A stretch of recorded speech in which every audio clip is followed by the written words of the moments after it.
Hello dear student, तनु school के इस progressive YouTube channel में आप सभी का हिंदी साहित्य सरयू पार्ट 2 भाग 6 में इस कक्षा में आपका सभी का स्वागत है। पिछले वीडियो में हमने पढ़ा था मंदोदरी किस प्रकार रावण को समझाती है। तो आप जो वीडियो देखते रहे और अच्छी तरह से पद्य भाग कठिन शब्दों का अर्थ जानना जरूरी है। अच्छी तरह से उनको देखें, याद करें। प्रश्न कहीं से भी आ सकता है, कोई भी आयु कवि के या शंका से कवि क्या कहना चाहता है और तुलसीदास जी का कवि परिचय स्वयं अच्छी तरह से तैयारी करें। तो अब देखते हैं, इसमें संधि काल में रावण विलिखता हुआ निराश होकर अपने महल में लौटता है, क्योंकि भगवान श्री राम लंका पार करके आ गए। और तब रावण महल में भवन गयो बिलख कर जाता है। तो उसकी पत्नी मंदोदरी अपने पति को संकट में देखकर उनको समझाती है, अपनी विवेकशील बुद्धि का उपयोग करते हुए बताती है। चलिए देखते हैं ये क्या कहते हैं मंदोदरी। सांझ जानी 10 कंदर, 10 कंदर यानी रावण। 10 कंदर का मतलब है रावण। सांझ जानी 10 कंदर भवन गयो बिलखाय, बिलख कर उदास होकर, बिलख कर उदास होकर।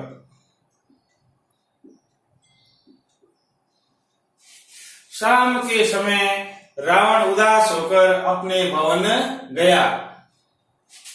मंदोदरी रावण को बहुरी का समझाए, बार बार कहकर समझा रही है, अलग उदाहरण देकर समझा रही है कि आप मान जाइए, स्वयं नारायण विश्वरूप जो भगवान राम के रूप में मनुष्य अवतार धारण करके आए, आप मान जाइए, आप उनसे जीत नहीं सकते।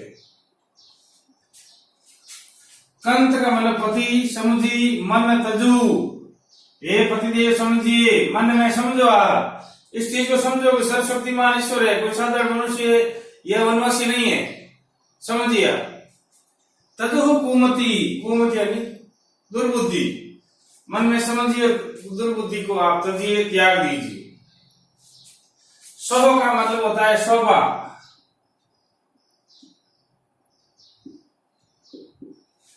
सुवर्ण समर, समर यानी युद्ध।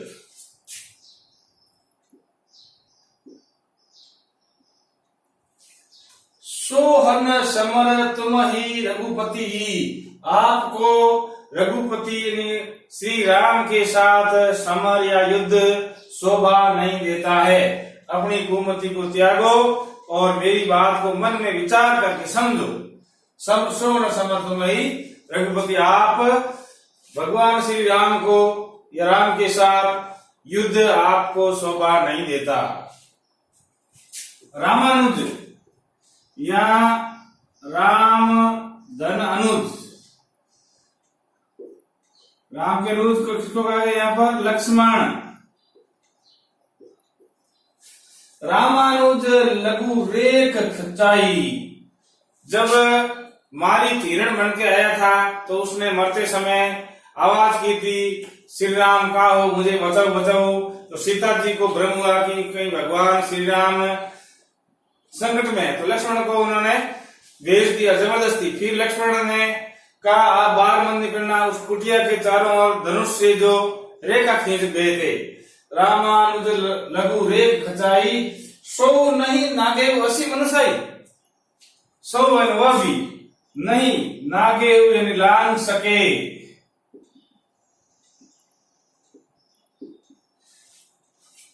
सो नहीं नागे 80 मनुष्य, वो आप लक्ष्मण द्वारा खींची गई रेखा भी नहीं लांग सके। क्या आपका यही पुरुषार्थ है? मनुष्य यानी पुरुषार्थ।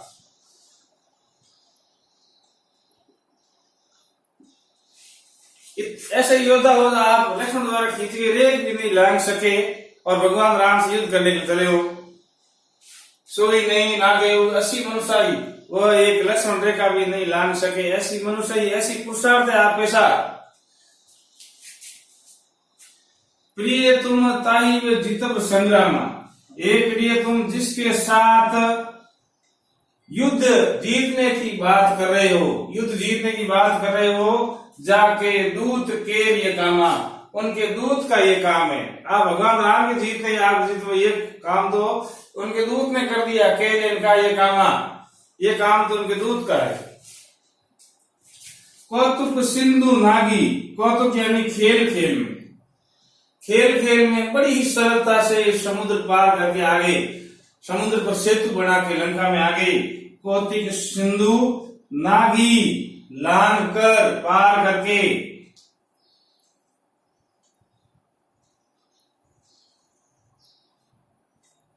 कौतुक खेल खेल में समुद्र पार करके कहां पर आगे, लंका में भगवान राम अपनी सेना सहित आगे, सॉरी भगवान राम नहीं, श्री हनुमान जी। कौतुक सिंधु नागी तव लंका, पूरा समुद्र लांग कर आसानी से लंका में आगे कौन, हनुमान। हनुमान पहले सीता का पता लगाने के लिए आए थे, उसका वर्णन कर रहा है कवि।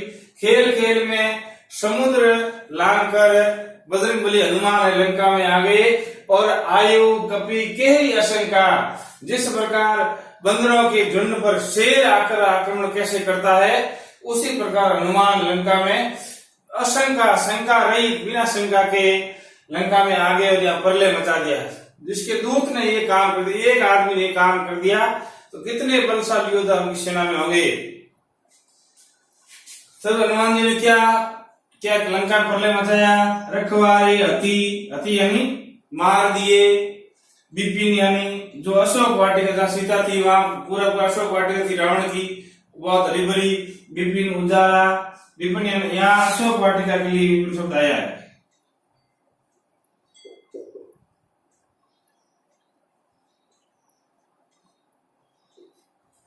अशोक वाटिका, विपिन, वैसे विपिन का मतलब जंगल होता है, लेकिन यहाँ इसका मतलब है अशोक वाटिका। रखवाली हती विपिन उजाड़, रखवालों को मार दिया और अशोक वाटिका को उजाड़ दिया।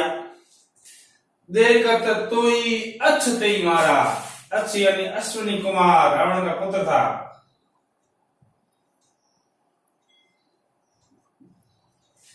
देखत तोई तुम्हारे, आपके पुत्र, अच्छ तेई मारा, अश्विनी कुमार को भी मार दिया। इतना जो पुरुषार्थ दिखाया था एक सामान्य दूत ने। जारी शकल, जारी जला दी,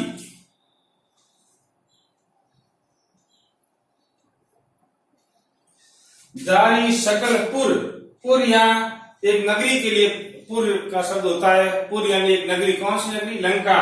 जारी शकलपुर, सारी जो लंका नगरी जला दी, किनेसी छारा छिन्न भिन्न कर दिया, लंका में आग लगा दी, चारों ओर त्राई त्राई मच गई। एक दूत ने ये काम किया है, आपको पता ही है और आप उसके गवाह हैं। कहाँ रहा बल गरुत, उस समय आपका बल कहाँ गया।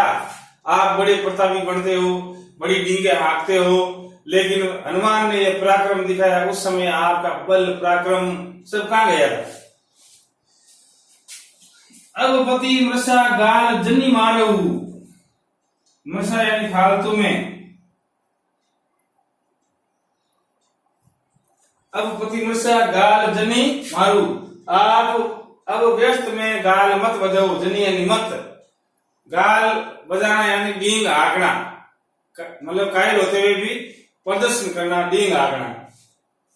मोर का कछु हृदय विचारू, मेरा का है, मैं बार बार निवेदन कर रही हूँ, मेरा जो का है हृदय में विचार करो और भगवान राम से युद्ध की जो आपकी इच्छा है वो बिल्कुल त्याग दो, क्योंकि जीत नहीं सकते, ये मुझे पक्का विश्वास। वो भी सती थी, उसको सब पता था क्या होने वाला। पति रघुपति ही, हे पति, यहाँ रावण के लिए आया है। रघुपति यानी श्री राम को, नरपति राजा, भगवान राम को साधारण राजा मत जानो। जनी मानहु, जनी यानी मत, मानो यानी मानो, भगवान राम को एक साधारण मानव या साधारण राजा मत मानो। अग जगन्नाथ अतुल बल जानो, वो पूरे संसार के अतुल बलशाली है, उनसे कोई आज तक नहीं जीत सका। परम वो नारायण है, ईश्वर है। अग जगन्नाथ अतुल बल जानो, बलशाली है वो। अब पहले की घटना का वर्णन कर रही है मंदोदरी। बाण प्रताप जान मारीचा।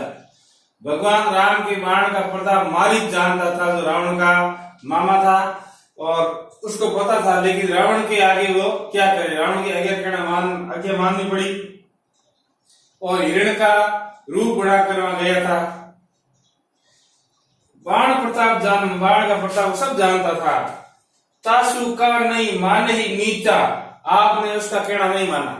मारिच ने कहा था स्वयं नारायण है, हे रावण अब आप ये चीज मत करो। फिर मारिच ने सोचा मेरी मौत तो निश्चित है, अगर मैं नहीं जाऊंगा तो रावण मुझे मार देगा, और जाऊंगा तो भगवान के हाथ से मेरी मौत है, इससे तो अच्छा है भगवान के हाथ से मरूं, आगे मोक्ष तो मिले, ऐसा समझकर मारिच गया था।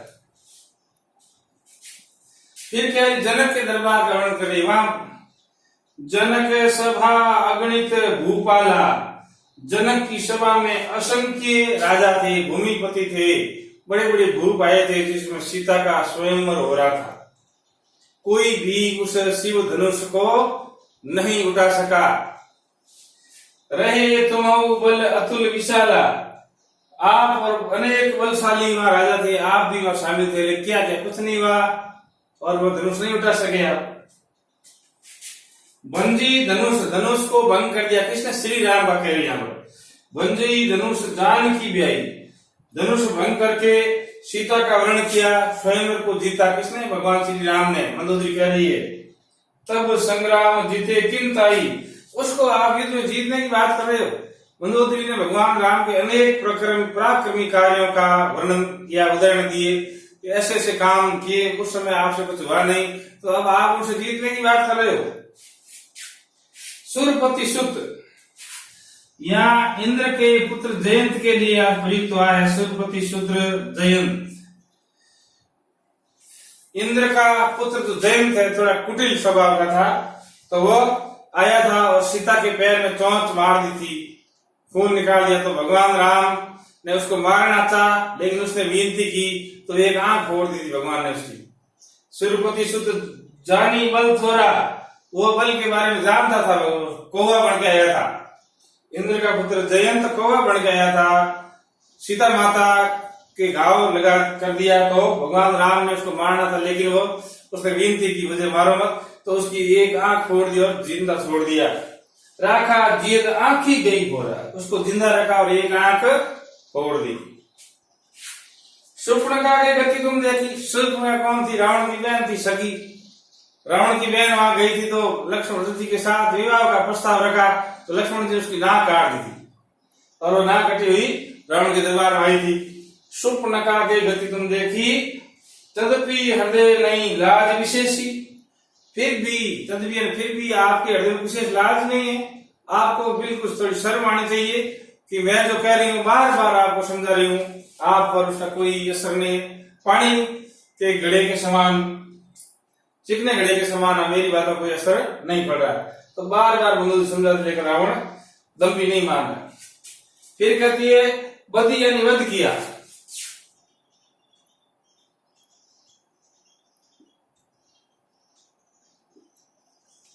बदी विराट खर दूषण सब राक्षस का वध किया था भगवान श्री राम ने। लीला हत्यो कबंध, और खेल में लीला में कबंध नाम का राक्षस था, उसको भी श्राप था, उसका भी उन्होंने वध कर दिया। बाली एक सर मारियो, किष्किंधा का राजा बाली बड़ा ही प्रतापी राजा था, उसको भी भगवान राम ने बाली को मारा और सुग्रीव को राज्य दिलवाया था। तेई जानो निष्कर्म, उसको जानिए हे रावण अभी कुछ नहीं हुआ है, अभी कुछ नहीं बिगड़ा है। सुबह का भटका सांझ को घर आ जाए तो उसको भटका नहीं कहते हैं। जल्दी से जल्दी आप अपनी जो विवेक है, विवेक से काम लीजिए और भगवान राम से युद्ध की इच्छा त्याग दीजिए। लेकिन विनाश काले विपरीत बुद्धि, मनुष्य का विनाश आता है तो डायरेक्ट किसी को नहीं मारता है, वो उसकी बुद्धि को हर लेता है ताकि वो उल्टा ही उल्टा काम करे और उसके वध हो जाए। तो रावण के विनाश के समय उसकी बुद्धि विपरीत हो गई थी। रावण भी परम प्रतापी था, वेदों का ज्ञाता था, प्रकांड पंडित था, लेकिन अहंकारी और जगत जननी माता सीता का हरण करने के कारण उसकी सब माया लुट गई। सोने की जो लंका है वो जल गई और अंत में अधर्म पर धर्म की विजय हुई। अधर्म पर धर्म की विजय हुई। तो इस प्रकार ये व्याख्या है। आप एक एक शब्द को देखिए, कौन शब्द का क्या अर्थ है और अच्छी तरह से याद कीजिए। दोहा चौपाई छंद का प्रयोग है और अवधि भाषा का प्रयोग इसमें मंदोदरी विवेकशील होकर रावण को समझा रही है, ऐसे विशेष लिख सकते हो। और ये लंका कांड आपको पता ही चल रहा है। जो अच्छी तरह से जिनके एग्जाम हिंदी साहित्य के बाकी हैं तो आप अच्छी तरह से उनको याद कीजिए, एक एक चीज देखिए। सिलेबस में क्या ये देखो, पहले सिलेबस पर ध्यान रखते हुए, जैसे काव्य गुण और काव्य दोष एक एक नंबर के हैं, उस पर ज्यादा टाइम मत व्यर्थ कीजिए। छंद और अलंकार अधिक अंक के हैं, 6 और 8 के हैं, उसको ज्यादा और 2% जितना ज्यादा है उस पर फोकस कीजिए, याद कीजिए। और अच्छे सिलेबस के अनुसार जो विद्यार्थी पढ़ता है, जो फालतू चीजें नहीं पढ़ता, सिलेबस के अकॉर्डिंग पढ़ता है, उसको निश्चित सफलता मिलती है और अच्छे अंक प्राप्त होते हैं। तो चलो मिलते हैं नेक्स्ट वीडियो के साथ इससे आगे के प्रसंग में। तब तक के लिए नमस्ते, best of luck, be active, be alert.